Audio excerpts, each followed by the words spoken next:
Welcome to my new podcast series, Inner Sanctum. I felt inspired to record this series to share with you my enlightenment and the teachings that I have been fortunate and blessed to have been shared with me.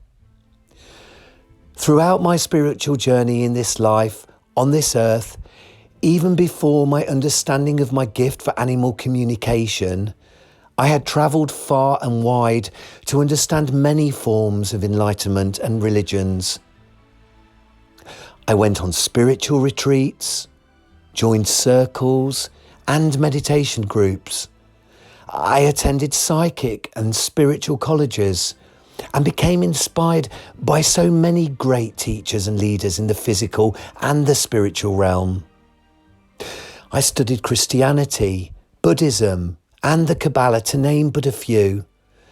And although I'm not totally agnostic to religion, I have always believed and through my journey understood that there is something more, in a way something far more simplistic and loving, an understanding and way of life without control or judgment, a place of nothing more than unconditional love.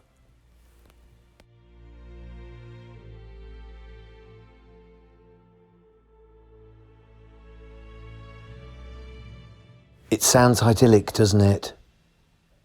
A world of unconditional love. A world with no wars, no fighting, no racism, no judgment. Absolutely no judgment. A world where we can all just be who we are. Sparks of beautiful light. Walking our journeys and coming from a total place of kindness and peace.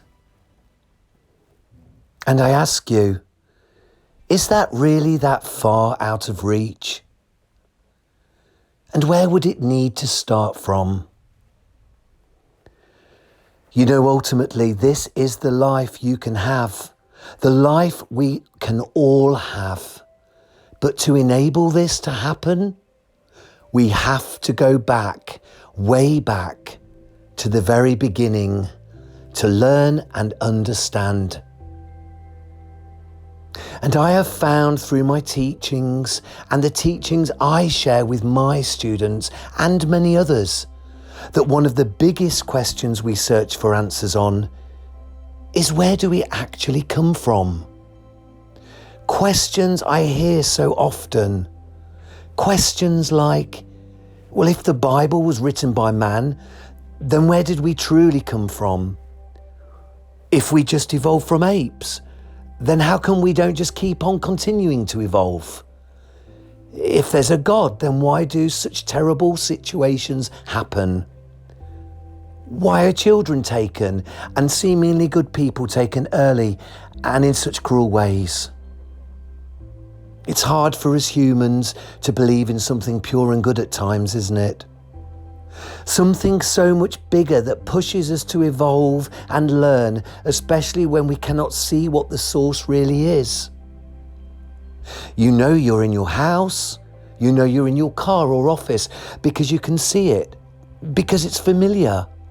But does that really mean that exists any more than what else is in your mind? But you believe it exists because your eyes show you this. But that's just one of many senses you have been given. So why do you rely on this so much? We know what we see, but what about what we feel? Many humans believe in religion. Religion, it's about being shown a way to live, to feel safe and secure. Yet it is built on with rules and consequences, and this can lead us almost forced into a sense of belief and a fear. Such huge control.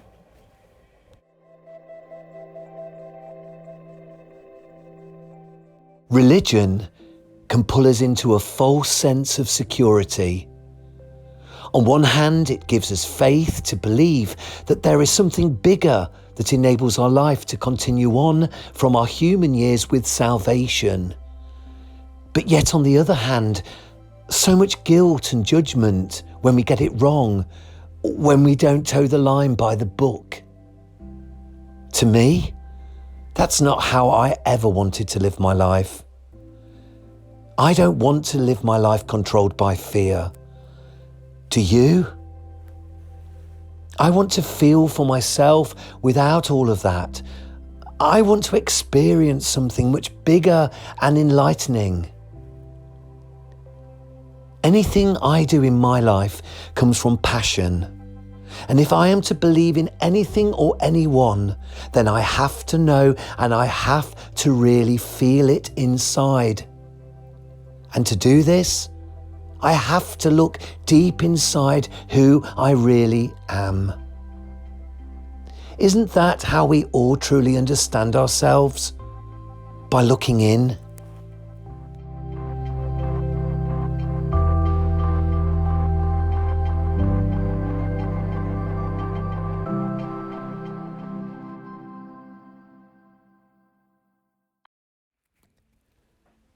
This is what I love about spirituality.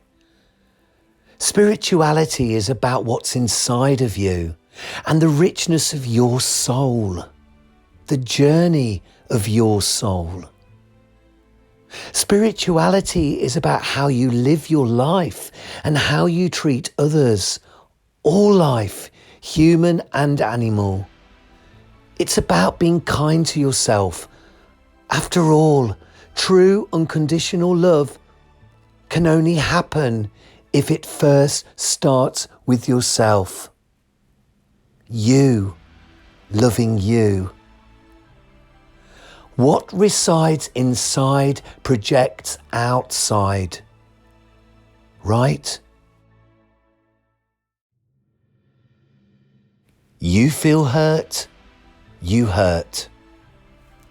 We hold on to far more negativity than positivity in life, and that's so sad. So where does it start? How do we get to that place in our ever-demanding lives where we are pulled from pillar to post, where social diseases breed all around us, where people just seemingly want to hurt and control each other and the animals? We live to exist. But so many of us get so consumed with everyday life that we miss something so huge, so inspiring and beautiful. Who we really are. And we are an amazing creation. We are human, made of flesh and blood, but deep inside of all of us, there is something so much more powerful and amazing. Because deep inside of you is your soul.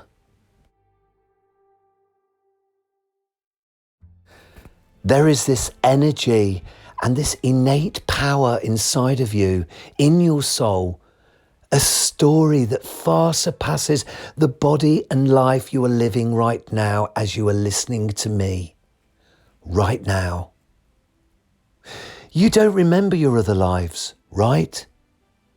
Most of us don't. Because simply we are not taking time to look in. We spend too much of our lives looking out. This is why I love meditation so much. It's such a powerful way to center ourselves and balance ourselves with our soul and to connect once more. This is spirituality. Looking in and learning and becoming more enlightened. And it's not even about the body you're in right now, because this is just a shell for you to have the experiences that you take back deep into your soul. Experiences that help your soul to grow and develop. But what experiences do you take back? Think about it. Judgments, opinions, bitterness, anger, discontent. As humans, we consume ourselves with everything that simply is not conducive to our soul's journey. And this is why ultimately it takes us so long, so many journeys to go back to the place I call home. The place I call home. I'd like to tell you about home.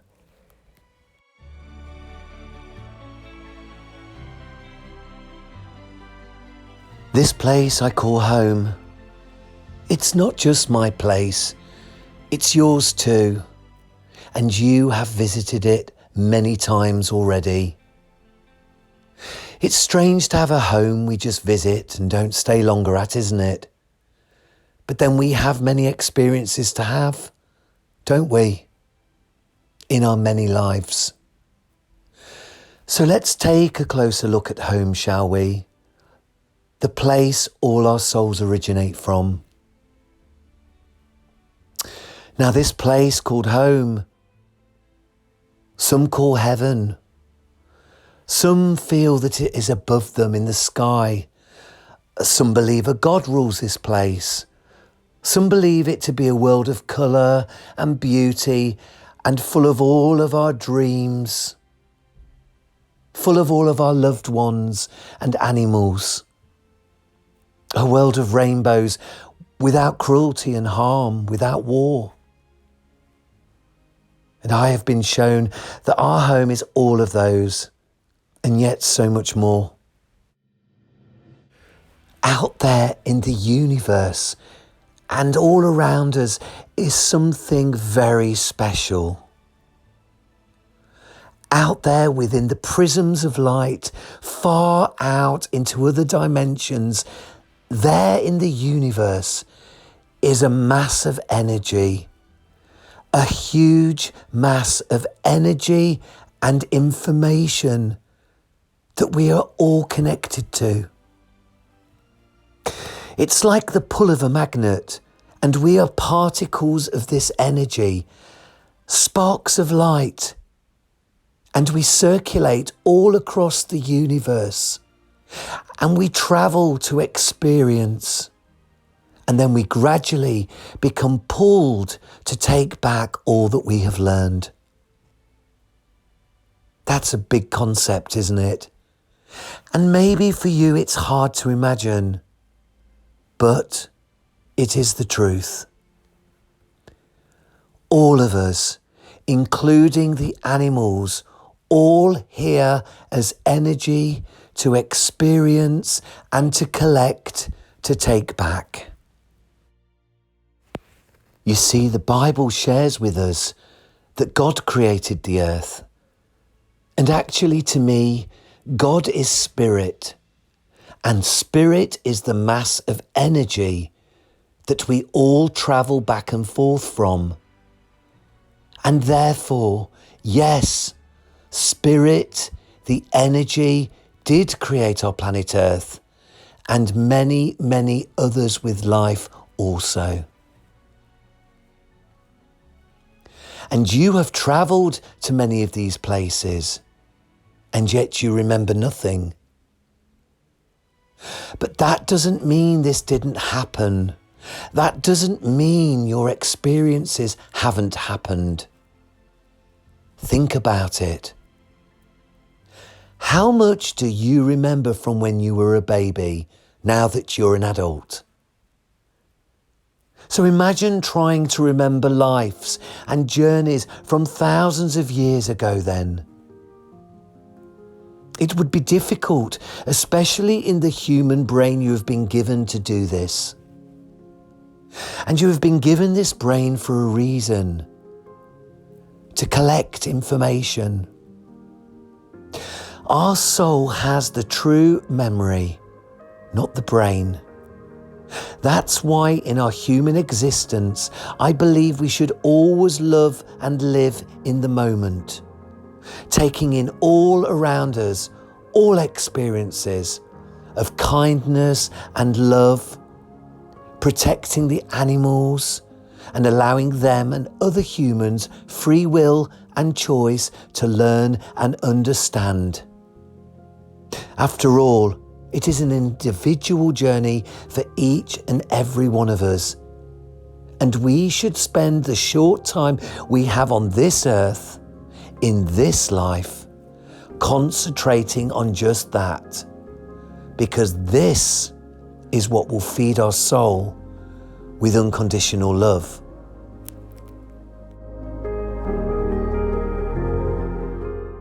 We are here to collect information of our experiences. And our brain is so useful as a tool to do this. But our brain can also tell us lies and create so much overthinking. So watch out. Your brain can give you many, many stories. Our brain is useful, and if we look at this as the collector of information that we then take from our human experience and feed to our soul through meditation, then we truly can become so powerful, so enlightened in our souls in such a positive way. But we have to collect and process information without ego and greed and the social diseases that surround us in everyday life. And this can be so difficult for many. I talk about this with my students. I talk about us having lanes and staying in our own lanes, our own journeys. We have to work hard at staying in our own lanes, no matter what happens around you and to you. This is your journey, your own individual journey. Sometimes I think we are in a way like ants. We go about our business collecting and taking back to the nest, the source of all. And for the ants, there's no point them taking back stale food or poisonous food. No.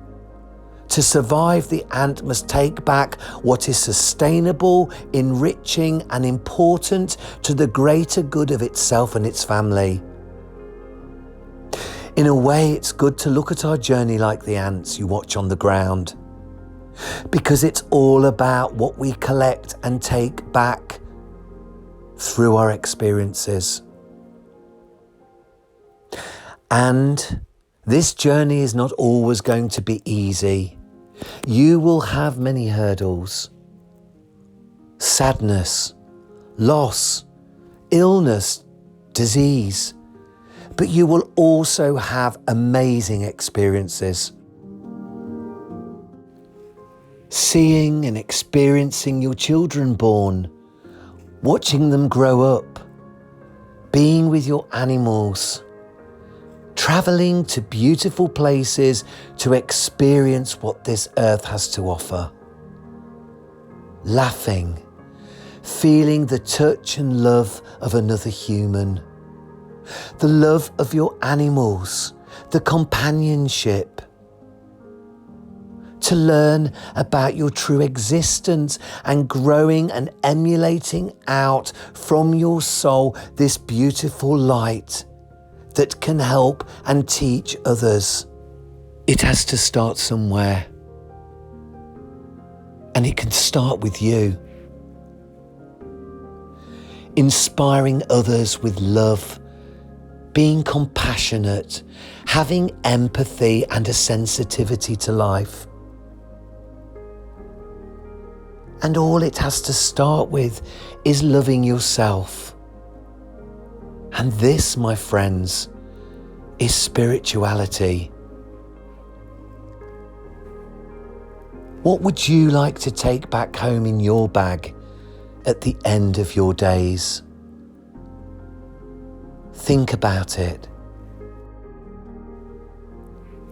In the beginning, Spirit created earth and many other balls of energy. And we travelled to experience all it has to offer, all the highs and lows. But perhaps the greatest test every time we go home and then return again is how much we truly love ourselves. No matter what experience we have, how much we love ourselves. If we love ourselves without ego and greed, then we are in a good place to love other humans and the animals. And the more we love, the more it will emulate out across the world. And after all, are we not told that all that really matters is love? I like that word love. It really resonates with me. Love. Yes, that is what spirituality is all about for me. I hope you enjoyed this first episode and that you take time now to think and feel these words that I've shared with you. And I look very much forward to continue our journey next week. So until then, have a wonderful week. Namaste.